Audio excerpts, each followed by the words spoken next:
Jirou was a seemingly average boy living in modern-day Japan. But one day he realized that he could talk to animals, and the world was never the same again. He used to get into fights with the other boys who used to bully him in primary school, claiming that he is some sort of a freak, but Jirou was not one to back down, and would end up fighting them every other day. One day he came back from another fight at the school and sat beside his family dog Nachai, who asks him kindly whether he ended up fighting again. And Jirou replies that the boys at school call him a freak, so he has no other choice but to fight. Nachai talks to him in a calm voice, claiming that he shouldn't take their words to heart, as one day he would realize how incredible the power that he possesses is. Several years pass by and Jirou is a young, strapping man now. But one thing hasn't changed at all: his ability to get into fights for absolutely no reason. He walks up to 3 high school punks beneath a bridge who warn him that their senpai is the head of the Demon League.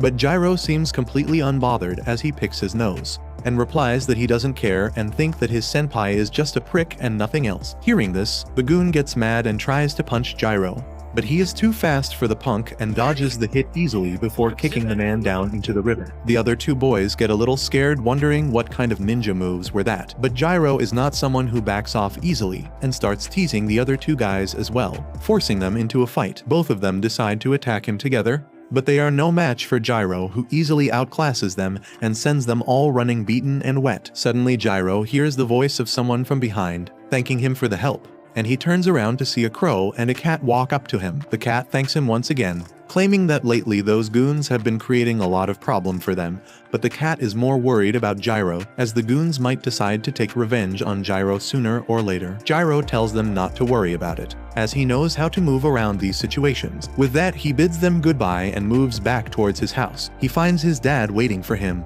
and immediately figures out that Jirou got into a fight once again. He starts shouting at him, claiming that he didn't teach him the art of being a ninja just so that he could act like a worthless punk and beat people up. Jirou gets mad and snaps back, claiming that no one cares about ninjas anymore and they are just a waste of time. This makes his dad mad, and he shoots some, throwing spikes at him in anger, which Jirou quickly dodges. His father takes out a katana and tells him that this is a family heirloom which has been passed down their bloodline from the Edo period, when their family received it from the shogun himself for bravery on the battlefield. He tells Jirou to act like an adult, as he is the one who would carry forward their family line. But Jirou smirks at his dad, claiming that the sword must be a harmless fake and nothing else. This pisses his dad off, and he unsheathes the blade, ready to show his son how real the sword is, while Jirou runs around and begs for forgiveness. After all was said and done, the dad forces Jirou to clean everything up and tells him that he is going to the town association meeting and won't be back till late at night, so he should lock up before sleeping. Jirou murmurs that he is not a child when suddenly the crow from earlier reappears and shouts at Jirou that they have an emergency. He claims that a cat in the woods seems to be in terrible condition and quickly leads Jirou through the forest, where he finds the cat laying on the soil in a puddle of blood. Jirou realizes that the cat is still alive somehow and wonders what might have resulted in this. He calls onto the cat, trying to make sure that it's still alive, and suddenly something happens inside the soul of the cat, as it seems like a demonic being just woke up. Jirou takes the cat back home and patches it up enough that it regains its strength slowly and finally opens his eyes. Jirou enters the room with some cat food and notices that the cat seems to have passed the most dangerous stage and should be fine now. He asks the cat what his name is, claiming that even stray animals have their own names, and the cat replies sarcastically that even if he told him his name, the humans are too stupid to understand any other language. Unbeknownst to him, Jirou is capable of understanding animal speech, and this freaks the cat out, and it hides beneath the bed, refusing to come out. Jirou tries to coax the cat out, claiming that he knows that the cat might be a little surprised, but he shouldn't be worried as Jirou is completely harmless. The cat feels for any sort of spectral energy but can't feel any, which means that Jirou is just a normal human.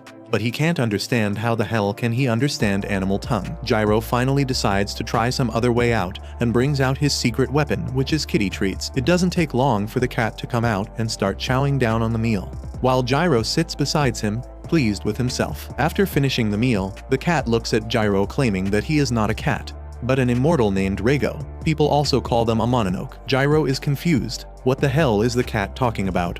But Reigo explains that mononokes are magical beings that can take the shape of a human or an animal at will, and most of the humans have no idea about it. Some of them live amongst humans, while others prefer living in solitudes in the mountains or the woods. Jirou asks how he got injured, and Reigo replies that he was attacked by another mononoke. Jirou asks how did that happen, and Reigo replies that he doesn't have a good idea. He just knows that he was in a deep sleep for a long time, and he was woken up from his slumber and found himself completely surrounded. They wanted his assistance, but Reigo declined, so they ganged up on him and beat him to an inch of his life. Jirou asks why did he not help them, since they were also mononokes, but Reigo replies that he hates creatures like that, parasites that hide their weakness by hiding behind someone stronger. That strikes a chord with Jirou, while Reigo claims that he probably doesn't even believe him, so it doesn't matter. Jirou accepts that right now none of this makes any sense to him. But that doesn't mean that he won't believe Reigo. He claims that he can talk to animals, which is already weird enough, so he doesn't have to believe in something as weird as a mononoke. Later that evening, Jirou gives Reigo a good shower to make sure that he is clean, and notices that Reigo's wounds have already healed completely. He claims that now he believes that he is definitely not an ordinary cat, because earlier he just thought that the cat was just spouting nonsense as many people do when they are dying. He claims that Reigo reminds him of his old dog Nachai, even though they are complete opposite in personality, as Nachai was a really good dog. He claims that back then, he would get bullied often and would come back home with scrapes and cuts. Nachai would ask him to help her take a bath, and while doing that, Jirou would forget about everything that happened during the day and get relaxed again. Later that night, Jirou goes to bed, and around midnight, Reigo gets up on the window and says his goodbye to Jirou, claiming that he owes him for saving his life. But right now, he needs to leave. Reigo jumps down the window and realizes that even though his wounds have been healed, he is still not at the same strength as before. Before he could walk away though, Jirou appears behind him yawning, asking where is Reigo going. This scares the daylights out of Reigo, who asks how the hell could he get down so quickly. Jirou doesn't really care to answer though, and asks where does Reigo think he is going in that condition. Reigo claims that it's none of his business, and Jirou replies that he is the one who saved him. Reigo replies he never asked to be saved. Jirou did everything of his own accord, and besides, he wouldn't have minded dying back there in the forest. Jirou asks why he says so, and Reigo again replies that it's none of Jirou's business. Jirou gets mad and claims that he won't let Reigo go till he gets an answer. But this pisses Reigo off, who turns around bursting with demonic energy as he tells Jirou to shut the hell up and go back to sleep before he turns his windpipe into a personal scratching post. He tells Jirou that he shouldn't forget that he is a mononoke, a human eating specter, so it would be best that he gets away from him as soon as possible. Jirou is shocked to hear that, and just then another voice interrupts them. Jirou turns around and spots a huge man standing in the yard alongside them. Reigo realizes that he missed his opportunity to run away, while Jirou turns around to face the huge man and asks whether he likes to enter other people's houses uninvited. The man claims that Jirou should shut his mouth, as he is going to be devoured soon enough. With that, he turns his arm into a demonic arm and tries to snap Jirou in half. But Reigo drop kicks Jirou out of the way and takes off into the forest, forcing the huge mononoke to chase after him. Jirou is too stunned to move, while Reigo tries his best to outrun the beast after him, knowing that all he has to do is get some distance. But because of his injuries, he is not at his full strength yet, and the huge mononoke thrashes him mid-air down to the ground. The mononoke laughs at Reigo, claiming that he is not very impressed by the legendary Star of Doom, Reigo, and tells him to calmly come with him as he wouldn't want to kill a fellow mononoke. Reigo gets mad and starts bursting with demonic energy as he claims that all they want to do is get his powers, so if they are willing to pay for it with their lives, they are welcome to take him back. Both the demons get ready for a showdown, but just when they were about to clash, Jirou shows out of nowhere with his sword and slashes at the man's arm, forcing him back as he starts bleeding. Reigo is shocked and asks Jirou whether he has a death wish and tells him to run away. Jirou claims that if Reigo dies now, then whatever he did to save him would be for nothing, and he won't let that happen. Reigo angrily tells him to get away, as this is not a street scuffle between boys,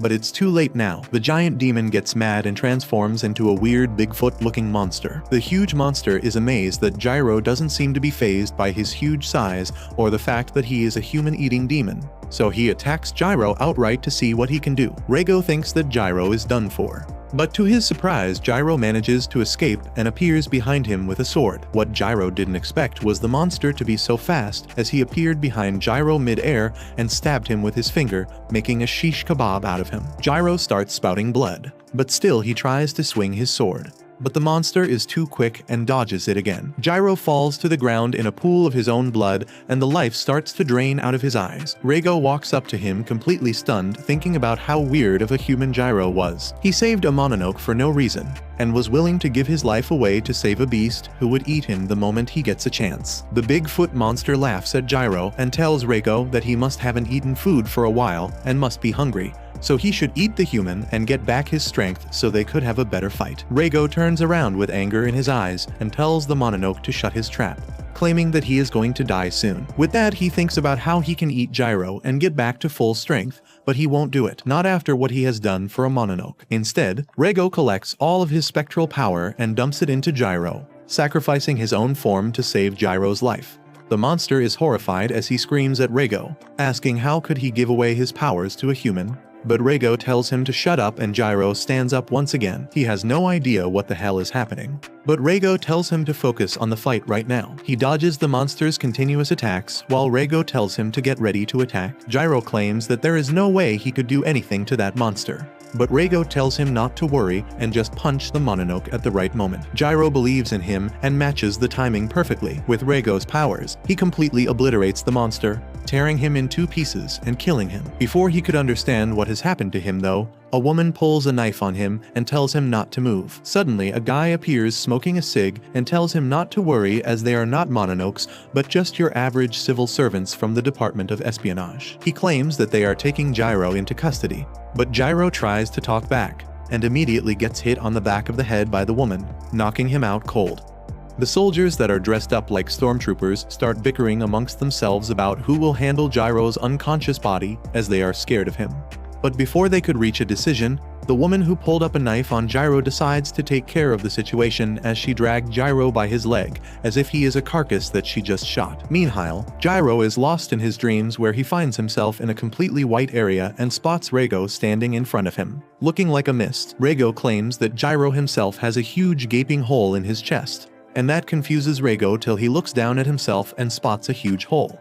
But before he could get worried about it, he ends up opening his eyes and finds himself in a hospital bed with a headache. He sits up on the bed and checks his chest to make sure that there is no hole there, when a voice startles him. The girl who carried him back sits beside him, on her phone scrolling through reels as she tells Jirou that he has been asleep for more than a day and a half and introduces herself as Ikai. Before Jirou could ask any more questions, she straight up calls her superior and informs him Jirou has woken up and seems aware enough to have a conversation. Just then she gets distracted when a black mist escapes from Jirou and takes shape of a cat on top of his head. Jirou is annoyed at Reigo for sitting on his head, and the two start bickering all over again, while the girl tries to calm both of them down, claiming that this is a hospital. A little while later, the senior enters the hospital room and finally manages to calm both of them down, before telling Jirou that he is one tough boy, as any normal man wouldn't have been able to survive what he has gone through. With that, he turns towards Reigo, who looks like a dark spirit, and asks how is he feeling.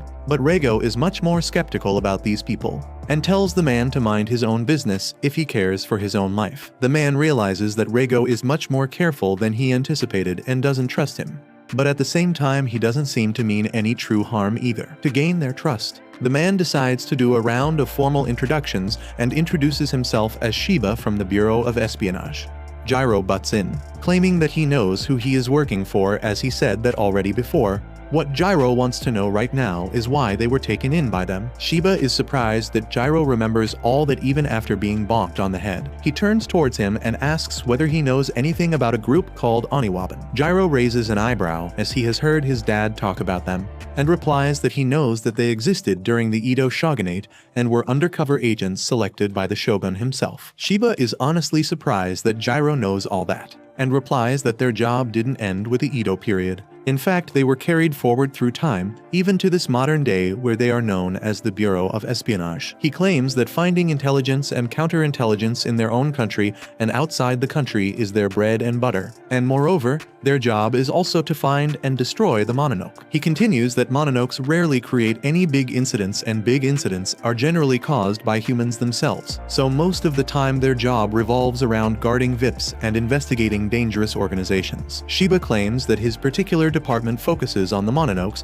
which means that usually he doesn't have to do much, but recently their facility was attacked by a gang of mononokes, while the very Reigo that was inside Jirou's body now was in the facility, sealed up. Jirou realizes that this is what Reigo meant when he claimed that he was in a deep slumber, and was woken up abruptly. With that, Shiba claims that it's his turn now to ask the questions and asks how exactly did Jirou end up with Reigo inside of him. Jirou tells them the entire story, and the girl Ikai is beyond shocked. She asks how stupid can Jirou be for putting his nose in a business that doesn't concern him, and then even trying to save a mononoke no less. Jirou snaps back, telling her to shut her mouth, as she wasn't there and doesn't know the situation. Shiba breaks their fight, and tells Jirou that he might know this already, but Reigo's fusion with him might be permanent and there might be no way to revert them to their normal state. But at the same time they must try to see what they can do and gain more information. Moreover, they know that the gang of mononokes want Reigo, but they don't know why exactly. So the Bureau will be taking Jirou under their protection for the time being. Jirou doesn't like the sound of that,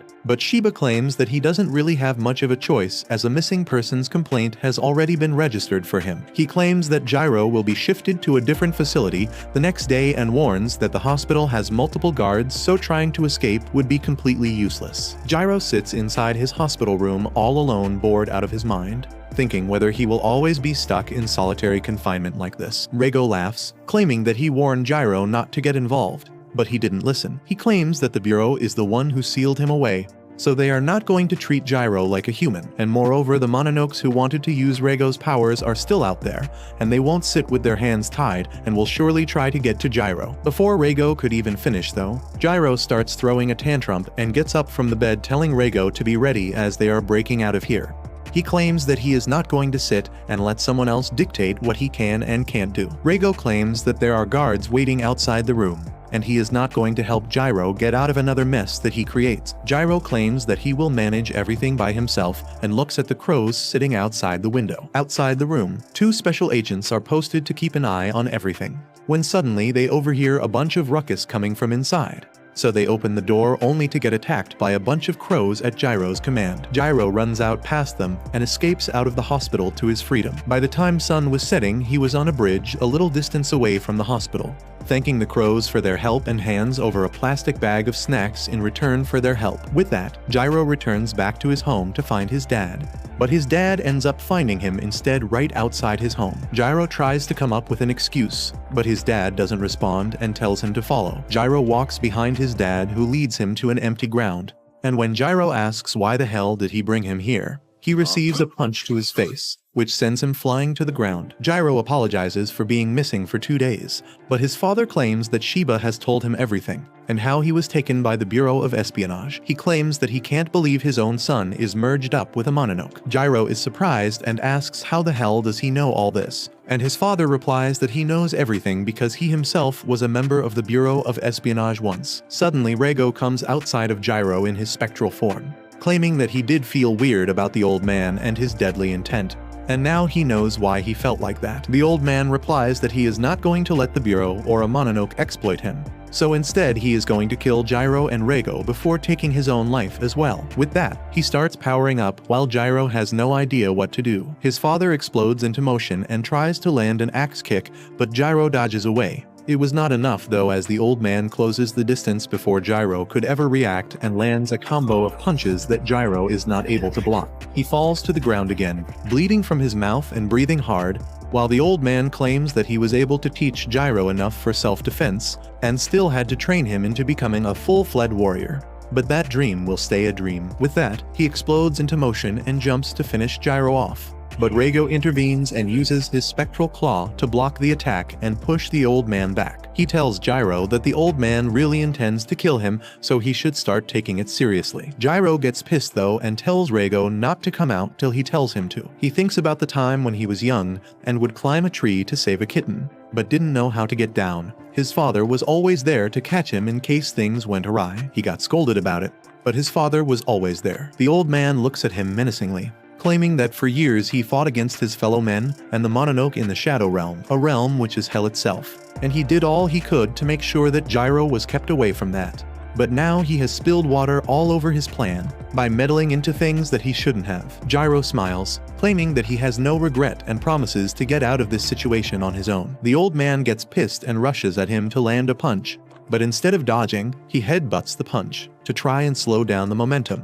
But the old man is too strong, and Jirou is thrown back. Thankfully, he regains his balance mid-air and stands once again, blood running down his forehead. The old man realizes that Jirou is not going to back down even if he dies, and decides that he can't do anything about it. He admits defeat, claiming that he is the one who lacks the resolve, before walking off the ground. By the time night falls, Jirou is back in his hot tub, enjoying a soak when Reigo tells him not to go running to the death's door so eagerly because then Reigo saving his life would be completely meaningless. Jirou smiles and calls Reigo his partner, claiming that now they are both in it together. Meanwhile, the old man gets a call from Shiba, who claims that they were worried when Jirou escaped the hospital. But if he is at his home, then everything should be alright. He claims that they are going to send in a car tomorrow to pick Jirou up, as he is now going to be one of them, and someone that they very desperately need.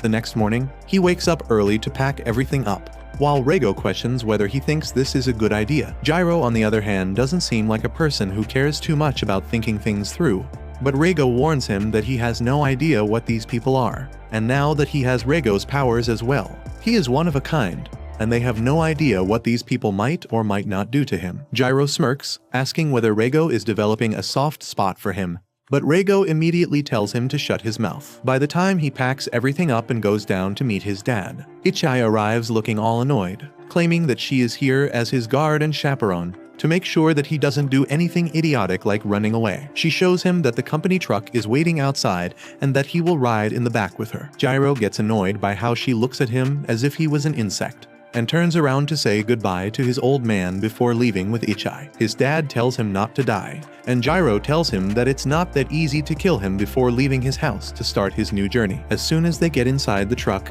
and it starts moving, Ichai puts on a pair of handcuffs on Jirou, surprising him as he asks why the hell is he being treated like a prisoner. Ichai wonders out loud, why the hell did she get the job of escorting this idiot, and claims that he feels like a prisoner because he basically is a prisoner. Jirou is confused and asks what the hell is she talking about. Ichai replies that the Bureau is an agency made to fight against the mononoke, and right now, he is half human and half mononoke, so technically he is nothing but a prisoner mononoke for them. She claims that she has no idea what the higher-ups see in him for allocating so many resources on him, but she takes her work very seriously and will do everything as it needs to be done. Jirou looks at her and claims that he is being nice to her just because she is a girl, and if she was a guy, he would have dealt with her by now. This enraged her as she punches the truck wall right beside his face, causing a dent and scaring the crap out of him. She tells him that there are two things that she hates the most. Number one is mononokes, and number two is sexist pricks like Jirou. She tells him that to her he doesn't even exist,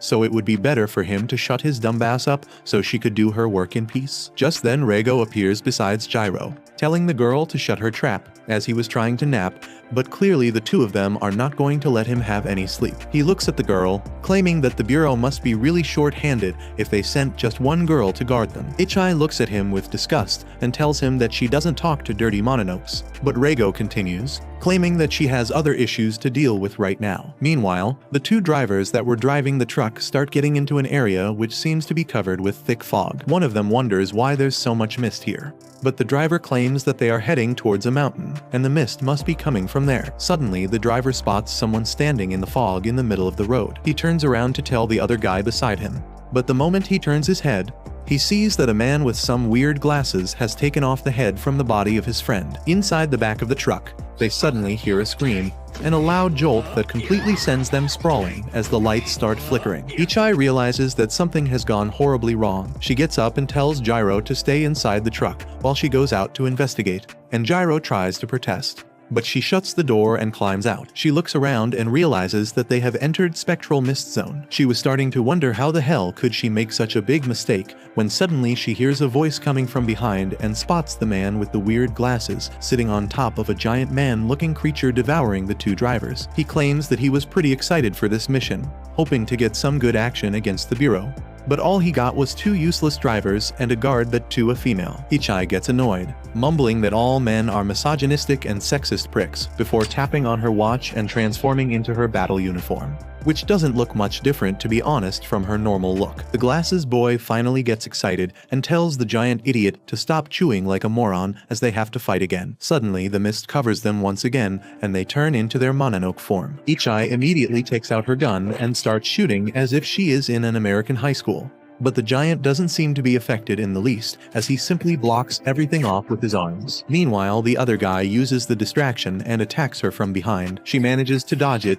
but is thrown towards the giant. So she quickly takes her knife out and stabs it in the giant's fist, barely saving herself while trying to slash him as well. She lands back on her feet and realizes that this isn't going to be easy, as she is against two mononokes and both seem to have their own special abilities. She realizes that the giant is an idiot and doesn't really use his brain, but he is hard as a rock. Meanwhile, the thinner one is the brains of this operation. While she was thinking all this though, the thinner mononoke appears behind her and punches her straight into the truck. Inside, Jirou feels the thud of Ichai hitting against the truck and wonders what's going on outside. Reigo claims that they are being attacked by Mononoke. He continues that while Jirou was yapping with that girl, Reigo sensed that they have entered a spectral zone. Jirou has no idea what is he talking about. He makes it easier for Jirou and tells him that the spectral zone is basically an area which is separated from the human dimension and is the realm of the Mononoke. Jirou still doesn't really understand, but tells Reigo to help him bust out of these cuffs so he could go outside and help the girl. Reigo tells him that he can't do that because these handcuffs are specialized tools and are used to block spectral energy,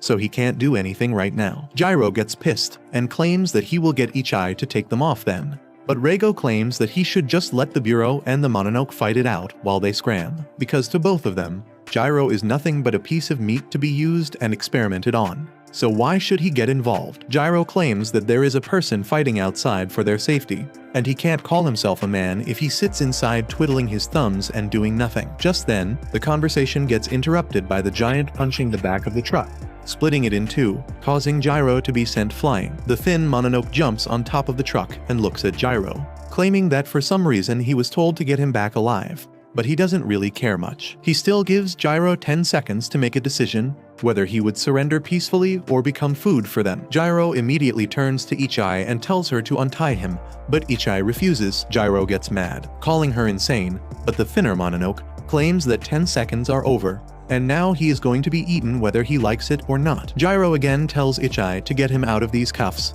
and the tense situation reminds her of her childhood. At the funeral of her own mother, who died trying to defend people against Mononoke for the Bureau, she remembers how she promised her father that she will start training from that day on and make both him and her mother proud. Ichai snaps her out of her memories, as he tells her that he knows that she wants to do her duty perfectly, and right now, that means freeing him from his cuffs. Just as the giant was about to attack again, Ichai takes a deep breath and cuts him out of his handcuffs, releasing all his powers. Jirou immediately jumps up in the air, and alongside Reigo's powers, delivers such a powerful punch that the fatty completely evaporates from Earth. The thin bloke is shocked to see his powers, and Ichai takes advantage of that, appearing behind him and slashing him to bits with her blade. Jirou gets back up and tells Ichai that she fought for them and he fought to help her, so that makes them even. Ichai looks at him with a bit more respect and claims that now that the truck is gone, they don't have much of a choice but to walk the rest of the way. It takes them a full day before they are able to reach the headquarters. The next morning, Jirou wakes up near the pier and starts brushing while thinking about everything that has happened to him in the matter of a single week. He found the existence of Mononokes, got attacked by them twice, and now he is here. His thoughts are interrupted by Shiba, who asks how is Jirou liking it here. Jirou claims that he hasn't had a single moment to himself, as he is always being monitored. But Shiba claims that it was for the safety of himself and the organization. He claims that this is the headquarters for the second squad, in which he will also start working as an agent, and their group is going to be called Black Torch. Jirou isn't much interested in all this, and Shiba wonders how to get him to work with them as a team. Suddenly, a car pulls up and a young woman walks out of it, bidding them good morning. Shiba introduces her as the assistant chief named Hana, and alongside that another desperate young man roughly Jirou's age also comes out of the car, simping for Hana and talking about how amazing she is. Shiba claims that the dispo is named Rei. He is also a rookie who is joining them, but he hails from a notable spy family just like Ichai. Jirou immediately doesn't like the look of him. Once inside the warehouse, Rei approaches Ichai and calls her beautiful, which makes her blush, while he looks at Jirou with disgust, asking how the hell did a no one like him get in his unit. Jirou gets up and things were starting to heat up, when Shiba tells them that this is the perfect time and organizes a fight between them. They move outside of the warehouse and get ready for a showdown to prove who is the real man of the group. Reigo suddenly appears behind him, yawning, asking why can't he simply have a good nap without any disturbances, and Jirou tells him to go back to sleep, as he didn't wake him up. But Reigo claims that he could sense the eyes of this spectacled nerd on him staring him down, and he couldn't ignore it. Jirou tells Reigo that the nerd wants to fight him, and that's why they are here. But Reigo couldn't care less. Rei gets ready with his sword, and Jirou asks Shiba why the hell does Four Eyes get to have a weapon while he is without. Shiba replies that Rei belongs to an old family who served the shogun, and his family specializes in the art of sword fighting. He claims that Rei's ancestors were the ones that taught the shogun and the princes how to fight with a sword. Shiba claims that the nerd likes to fight with a sword, but it's no matter as Jirou can grab a weapon of his choice as well. Rei excitedly tells Jirou not to hold back and use the brand new weapon that he has acquired, pointing at Reigo. Jirou responds by telling him that Reigo is not a weapon and is only a cat, who has nothing to do with this duel as it is between the two of them. Jirou turns towards Reigo and tells him not to interfere during the fight. Reigo claims that he doesn't care and is heading back to sleep. With that, he disappears. Suddenly, Rei drops his sword to the ground and turns around, claiming that it isn't going to be fun this way. Jirou is confused, and the nerd replies that it's a handicap, since if Rei fights like his usual self, it would be over too soon, and it won't be any fun for the spectators either. He claims that he would even close his eyes to make it more of a contest. This pisses Jirou off completely as he gets ready, claiming that he would beat his punchable face in. While the onlookers watch, Jirou runs at Rei and jumps in the air ready to punch him on the back of his head, while Rei faces the sea with his eyes closed. Ichai wonders whether he is doing this so that Rei can't figure out his footsteps, but Shiba thinks that Jirou is too hot-headed to think it through this well, and Rei has more of a sixth sense, a 360-degree awareness which makes him a wall of blades. Right on cue, Rei turns around, grabs his sword at the speed of lightning, and strikes Jirou right in his face, knocking him down to the ground. Hena feels bad for Jirou, while Rei starts blabbering about how they should end the fight right here, as if they continue, Jirou just might die as he won't be able to handle blows like this. Shiba, however, tells him to shut up and look behind him. Rei turns around only to see that Jirou is back on his feet, wiping the dust off of him, claiming that it was just a scratch and nothing else. Rei has to agree that Jirou has quite a bit of resilience. Jirou claims that his grandpa has been beating the crap out of him ever since he was little, so Rei's little swordplay won't do anything. Hearing someone call the art of swordsmanship a play triggers Rei, as he claims that the art that he has been gifted with has been in his family for centuries, and it is the art to kill. Disrespecting it is an offense punishable by death. Jirou simply smiles and tells the nerd to bring it on and punish him if he can. Shiba realizes that something interesting is going to happen, and tells Hena to record properly. Jirou rushes at the nerd once again, just like the last time, and Rei thinks that Jirou is the kind of guy who would rush at things the same way till it works. But that won't be helpful against him. Rei decides to finish it all with one powerful slash. But to his surprise, the moment he slashes at Jirou, his sword breaks into two, and he is met with a powerful punch to the face which knocks him to the dirt as blood spurts out of his mouth. He thinks about how this could have happened, and realizes that Jirou was aiming for his sword to begin with. The first time when he got hit, he mapped the attack, and when he tried the same thing the second time, Jirou was able to time a counter perfectly. Jirou laughs and claims that now they are both at equal points, but he doesn't have the crutch that he used to call his sword anymore. Jirou asks whether he would like to admit defeat, but the nerd is tougher than he looks as he wipes himself and puts his glasses back on before running at him for another clash. They both start whipping each other, throwing punches after punches, hitting each other's in the face multiple times, and soon both of them get knocked out. A little while later, the nerd wakes up and finds Jirou sitting on the ground nearby. Jirou tells the nerd that he just woke up a couple minutes ago, which means that the fight was a draw. But the nerd admits that Jirou did wake up first. Jirou throws him a can of juice and claims that the nerd could have actually killed him with the first attack if he wanted to. And the only reason why he was able to break his sword during the next attack was because it was a wooden replica. If it was an actual sword, he would have been done for. So like a gentleman, Jirou accepts his defeat. The nerd is actually surprised by the maturity that Jirou suddenly showed, but that all goes away as soon as the nerd tried to open the can, and the soda splashes all over him, while Jirou laughs like a maniac, claiming that he shook it a lot before handing it over to him. Rei throws the crushed can back at his face, and together they both go inside the shed. Back inside, Hena seems worried about the two boys, wondering whether they would do well. But Shiba claims that today was just a fun activity, The real test will begin tomorrow on the field. Hena is surprised, claiming that the two boys are still complete rookies. But Shiba claims that live missions are the best sort of training for anyone. The very next morning, Jirou, Ichai and Rei get suited up for their first mission as a team, and Hena can't contain her excitement as Shiba briefs them. He tells them to hold the button on their left wrist, and immediately the suit transforms into their everyday clothes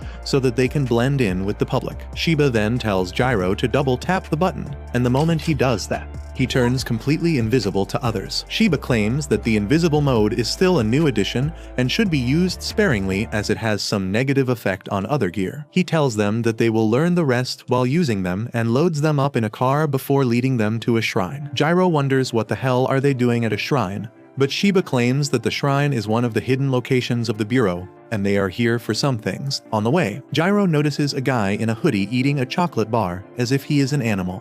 But he ignores the man and moves on. Shiba comes across one of the agents and starts begging him to let them use the facility. The agent is a little hesitant, claiming that Special Operation Division 1 team is supposed to come today and nothing good ever comes out when two teams collide. Shiba claims that they would be out before the first division comes. Jirou asks Ichai what the hell is the first division team, and she replies that it's basically the Bureau's best operatives. They have the most manpower and the agents are all cream of the crop, which is basically the opposite of their Division 2 team. Shiba takes them inside and through hidden staircase, leads them to an underground chamber below. He turns around and asks Reigo if he will be okay, and Reigo immediately appears and tells Shiba that to shut his trap up. Shiba laughs and opens a vault before revealing that this is the place where Reigo was sealed. Jirou spots a huge rock in the middle of the room, and Shiba explains that this is one of the few sanctums with these special rocks that subdue spectral energy, leaving the mononoke completely defenseless. With that, he claims that he is taking Ichai with him to question some people above,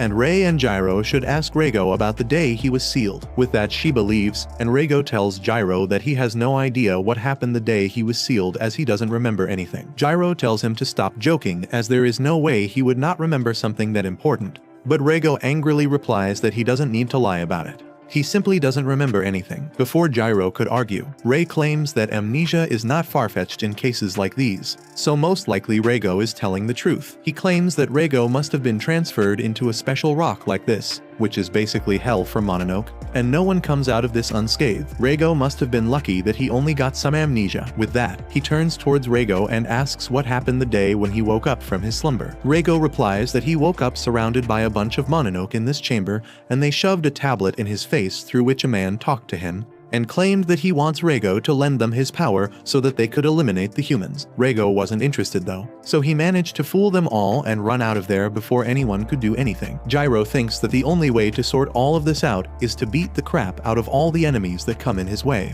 while Rei shouts at him and calls him an idiot for thinking that way. Suddenly, they are interrupted by the same man with a hoodie that Jirou saw earlier. He drops his chocolate and suddenly appears between Jirou and Rei while talking to Reigo. Both Jirou and Rei react with a punch, but the guy is too fast and he disappears and appears in front of them again. Reigo tells Jirou that he needs to be careful with this one, but Jirou is excited to fight as both him and Rei transform into their suits, wondering what kind of a mission would this turn out to be. The hoodie guy looks at them with a smile on his face and introduces himself as Koga, the guy who is going to become the lord of all the Mononoke in this world. Jirou asks Rei what the hell is he talking about, but even Rei has no idea. Koga continues babbling about how they would need a little bit of extra power first, and that's where Reigo comes in, as he is here to take Reigo to get that extra push and rule the other Mononokes. Jirou laughs at Reigo, claiming that someone seems to be in love with him, while Rei thinks about the possibility of Koga trying to deceive them. But as far as he could tell, he seems to be speaking honestly. Rei speaks up, calling Koga and asking why exactly does he want Reigo for himself. And Koga replies that humans must be dumber than their look, as the answer is simple. Reigo is awesome, a badass, and that's why he wants him. Rei turns to Jirou and claims that Koga seems to be intellectually challenged just like him. Koga continues claiming that Mononokes are not as fragile as humans and are kind of immortal. They will die if you chop them up into pieces, but their spirit survives, but slowly dims out because they have no food. Reigo is different in that regard. He is basically a spiritual generator and won't run out of spiritual energy. That's why if a Mononoke manages to get a hold of him, they will become actually immortal, and he aims to do exactly that. He suddenly grows a horn out of his head and claims that he will become immortal and will stand at the pinnacle of all Mononoke. Jirou gets ready to bang it out, but Ray tells him to be careful as they don't know who else is with him. But before he could continue his thought, Koga appears in front of him as quick as lightning and kicks him straight in the chest, knocking the breath out of him before kicking him again, blasting him near the spectral rock. Before Jirou could respond, Koga grabs him by the face and shoves him into the ground, claiming that he has no use for him apart from the fact that he still has Reigo bonded to him. He then turns towards Reigo and picks him up like a stray kitten and starts talking about how he would soon free Reigo from the idiot that he is attached to, and then together they can rule over all the other mononoke. Reigo, however, crushes his dreams by calling him a wacko, claiming that he is not going to work with him and he doesn't want to become a king to anyone,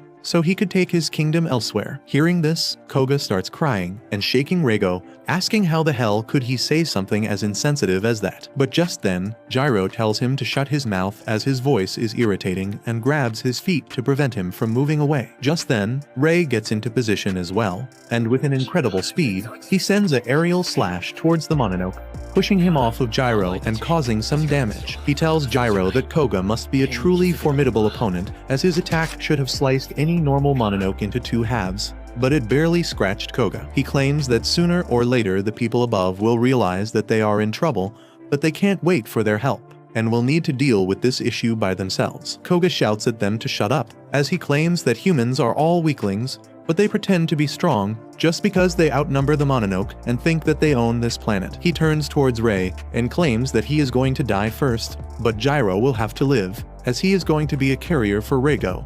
But he is going to remove Jirou's hands and feet for his own convenience. He claims that now he will show who is the master and who is the servant, and with that, he uses his blood to create a huge weapon, ready to attack. He jumps at them and swings his huge spear, while both Jirou and Ray dodge out of the way. Through the dust, Koga continues his assault and decides to go after Ray first and attacks him. Ray manages to block the attack with his sword, but the attack was so powerful that it snaps his sword into two pieces. With that, Ray has nothing left to defend himself with, and Koga thrusts his giant weird-ass spear in his stomach, blasting him back on the ground. Ray spills blood from his mouth, realizing that Koga is much stronger than he initially thought, but Jirou comes to his defense and tries to attack him from behind.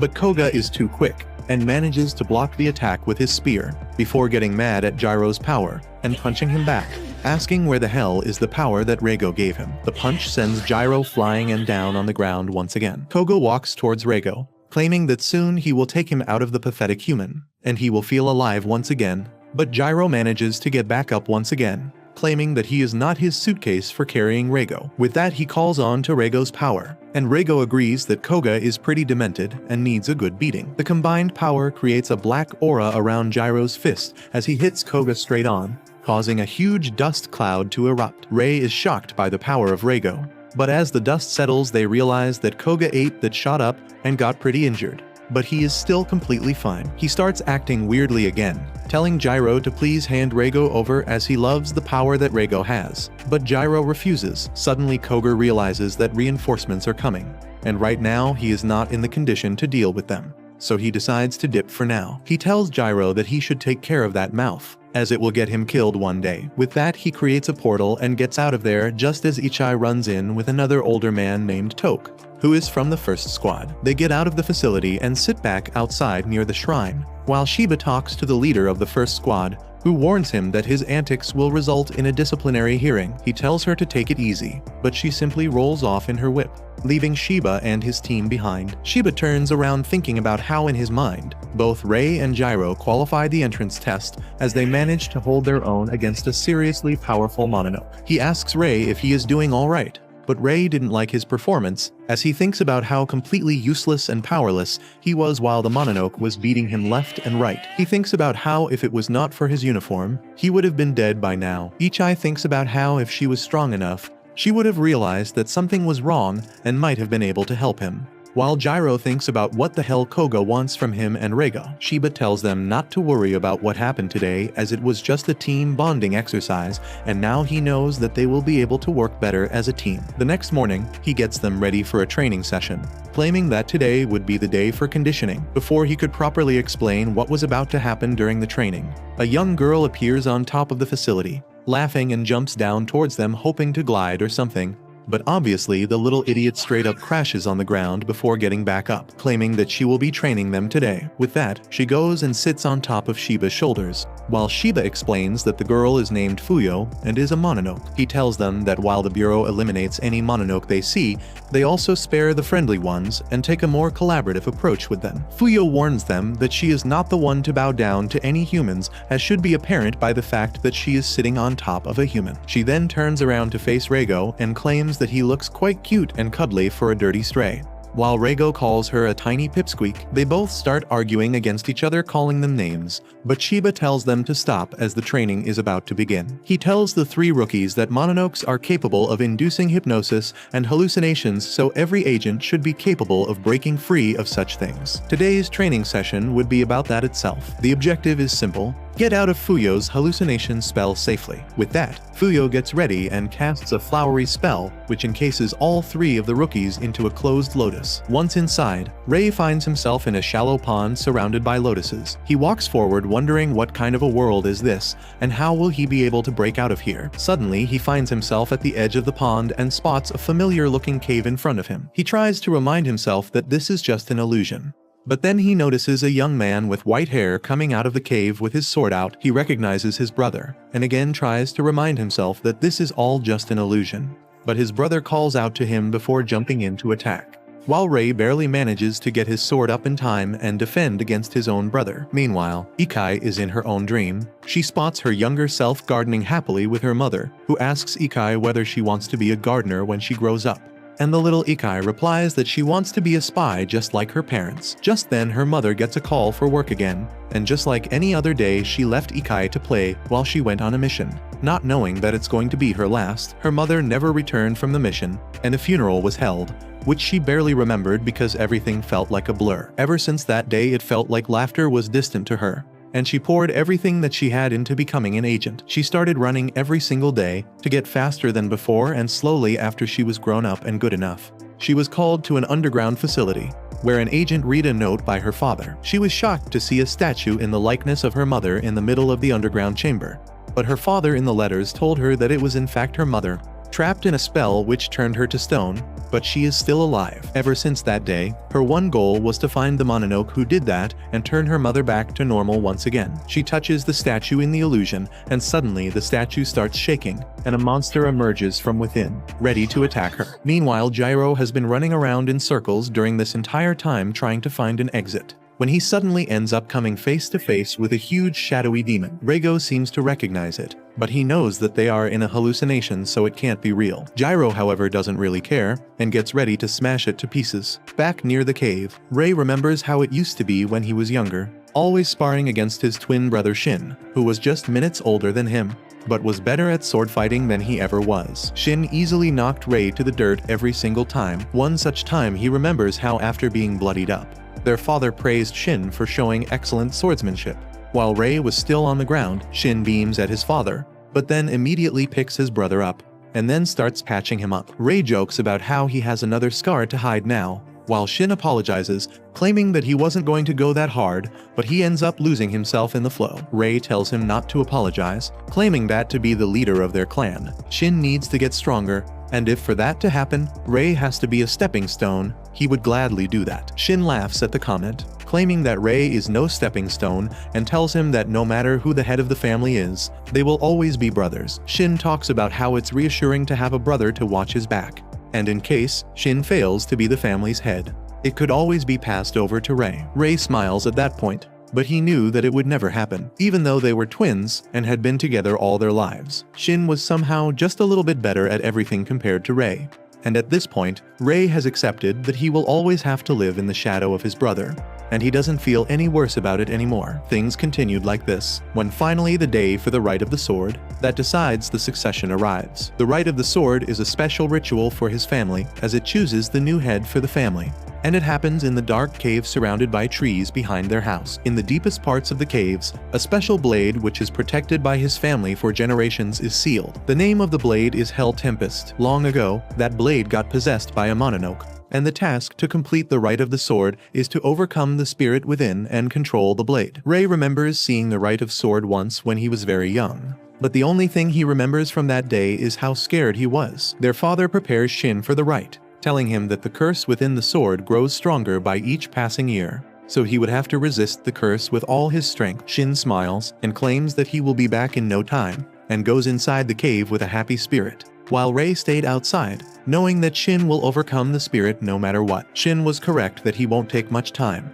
but what came outside wasn't really Shin. He massacred all the guards and engaged in a duel with their father, while all Rei could do was watch helplessly. Completely overwhelmed by what he was seeing, Shin lost and the Mononoke won the battle. Their father screams at Rei to run away, claiming that he is no match for Shin right now, but Shin took advantage of that and sliced his own father in half. While all Rei could do was watch, Shin looks at Rei with tears rolling down his face, as he tells Rei that father was right, and he is no match for him right now. That's why he tells Rei to train as if his life depends upon it, so that one day he could kill him. With that, Shin turns around and walks back into the forest, while Rei screams at him to come back. Back in reality, Rei clashes with his brother's illusion, while Shin tells him that there's no point in fighting as he can't defeat him. But Rei focuses his mind, reminding himself that this is merely a figment of his own imagination and not his real brother.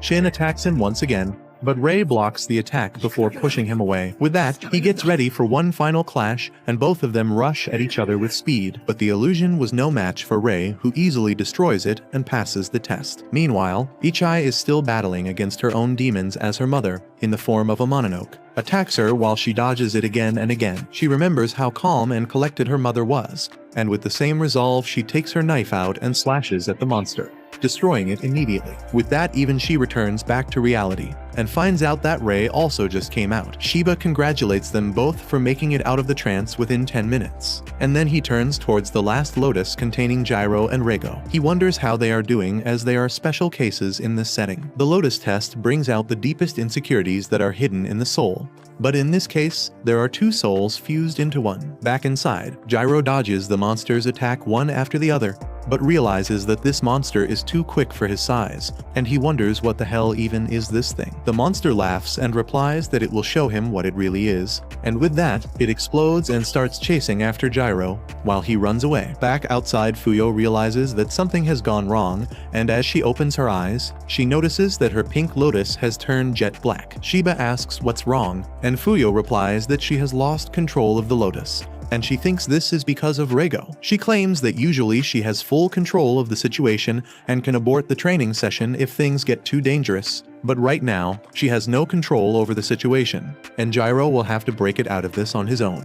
Otherwise, he would be crushed within the lotus forever. Back inside, Jirou and Reigo are suddenly transported to another era. They look around and find themselves near the shrine where the black obsidian rock in which Reigo got sealed was. But instead of being underground, it was on top of the shrine, high and mighty. Reigo has no idea where they are when suddenly they hear the voice of a young man running up to the temple and thanking Lord Reigo for the bountiful harvest that their village got. Reigo and Jirou are shocked to hear this, but what's more shocking is that Reigo appears near the shrine and tells the young man that he doesn't have to come here every single day and that he hasn't done anything for the bountiful harvest. The young man smiles and responds that in the other villages, the Mononoke and the demons are fighting and killing humans day after day, but thanks to Reigo they are too scared to come to this village, keeping the people here safe. Reigo looks away and claims that he isn't doing all this to save them or anything. It just so happens that he likes this place and wants to stay here. The young man claims that just because of his mere presence, the villagers are safe, and that makes him really happy. With that, the young man leaves a radish and some fish for Reigo and leaves the shrine, promising to come the next day. Jirou suddenly realizes that this seems to be a completely different era, and what he was thinking is said out loud by the demon, who claims that this is 1730, before Reigo was sealed in the obsidian stone. He claims that this was a time when mononokes were not a myth that only some people knew about, but they were very well known among the common folk, as they feared and revered them. Just then, Jirou notices a young man with white hair moving towards the shrine with a smile as he greets Reigo, calling him an old friend. The man walks towards him, asking why the hell did he have to live in a place which has such a huge death obsidian rock, which is basically poison to them, but Reigo simply eats his fish, replying that it keeps other mononokes out of his sight and gives him some peace. The real Reigo suddenly realizes that he remembers this voice from somewhere, and after thinking he remembers that this is the person who contacted him right after he was released from the rock. The white-haired man tells Reigo that the humans are changing their behavior and are actually killing mononokes now. Reigo doesn't seem to care much and claims that some of the mononokes were getting too cocky and killing humans in cold blood, so this was bound to happen. The white-haired man replies that it's not just that, it's also the fact that they are making an organized anti-mononoke force which is backed by the shogun himself. And with an organized force, they are hunting down mononokes one by one. He claims that some of the mononoke have even joined the humans to save their own skin. And this is changing the natural order, where the mononoke prey on the humans and the humans fear and revere them. Reigo claims that he still doesn't care about all that, and asks what he wants. Suddenly, a bunch of mononoke appear out of nowhere, and the white-haired man tells Reigo that he is preparing a force of his own to counteract the humans, and he wants Reigo to join them. Reigo straight up refuses, claiming that he doesn't want to be a part of any such groups. The mononoke in front of him starts shouting, claiming that he is not understanding the scope of this situation, and some ask whether he is on the side of the humans, but the white-haired man silences them all and turns towards Reigo, claiming that a mononoke of his strength and power will not be ignored. He promises to come back tomorrow and tells Reigo to think it over, but Reigo tells him not to return as his answer won't change. The next morning, Amagi, the white-haired man, returns back to the shrine, claiming that he has come here for his answer, and to know whether Reigo would join them or not. Reigo tells him once again that he is not interested, but he then notices blood dripping from his hand,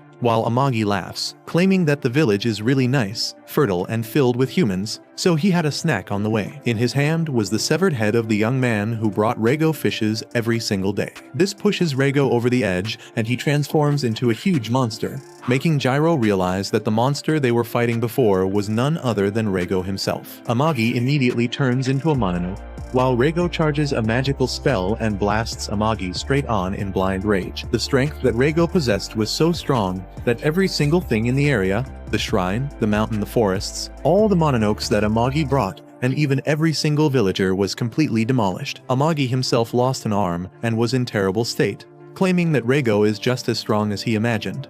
But now, with the destruction of the entire village, the humans will turn against him and will eventually hunt him down. So the best course of action for him would be to join the mononoke. But Reigo thinks for a while, remembers how the young man called him the saving grace of the village, and with the carnage he just committed, he decides that he is not going to take any sides, and walks towards the death obsidian. Amagi shouts at him to stop, but Reigo fuses with the death obsidian, sealing himself in the rock for an eternity. They soon return back into the dreamlike state with the ghost of Reigo in front of them, mad at the fact that Reigo fused with a human and took a side when he decided that he would never choose sides. The monster attacks them, but Jirou jumps out of reach and asks Reigo whether they should end this charade. Reigo gives Jirou all his powers and they get ready to fight. Back outside, Fuyo continues her hardest to regain control over the lotus, but fails repeatedly. Just then, a crack emerges on the Black Lotus, and a huge demonic hand breaks through the lotus, followed by Jirou and Reigo coming out,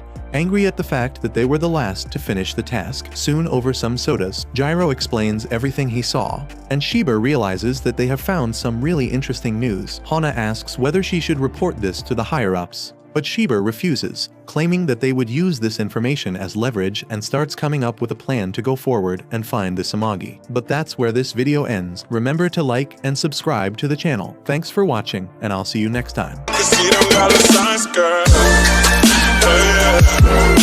I heard that you addicted